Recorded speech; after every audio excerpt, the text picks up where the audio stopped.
Бях започнал да ви казвам как като дете правех нещата или дейностите, просто ги правих, за да се движа, да се радвам, да изразявам тази буйна енергия. И как след време, когато напрежението се усили и почва да блокира тази енергия в нас, аз започвам и всеки един започвам да осъзнавам какво се случва в мене и начините и практиките, които правих просто физически, започнаха да стават осъзнат. И колкото повече осъзнаваш нещата, които правиш, толкова повече ги овладяваш. Характерно е, че като правим едно нещо, ние го овладяваме. Това овладяване не става и рутинно и почваме да го правим без да го осъзнаваме, влизаме си в поток.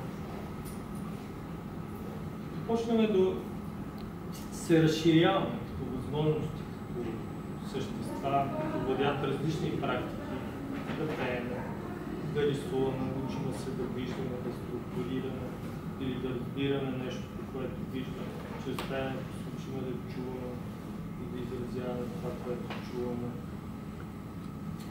Това са практики, чрез които овладяваме собствената си енергетика. Какво ни дава това овладяване? Всички тук се занимаваме, да се приобщиме с замисляли сте се какво точно ни дава. Защо продължаваме да ги правим? Да, покой дават ни радост.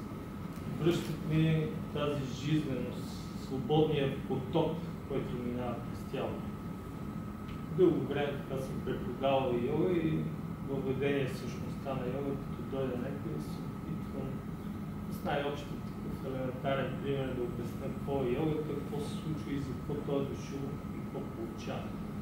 Ако погледнем, че човек е като бил за баня и през деня той попива отрицателни мисли или просто мисли, но се натрупват емоции, действия, умора, напрежение, стрес. И това остава в нас. Това е, попиваме там мърсия, в тази гръв, чрез йогата започваме да сгъваме човека назад, напред, да изтискваме гъбата. Минаваме чакра по чакра или поза по поза и изтискваме умората и напрежението от тялото. За да може човек да разбере какво е дошъл и какво се случва. Така почва да отделя гимнастиката, нали, с която хората повечето свързват йога. Там се чекнат.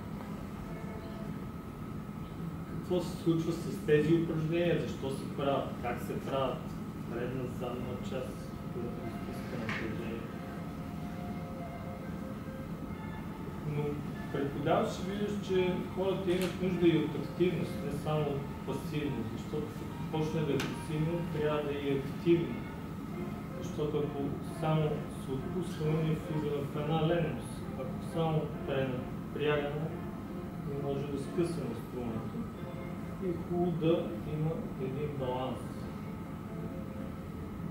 Но като се занимава човек с йога, вижда, че като дойде човек, каква е потребността, иска да се отпусне и също времето му се едно да е бил и на фитнес.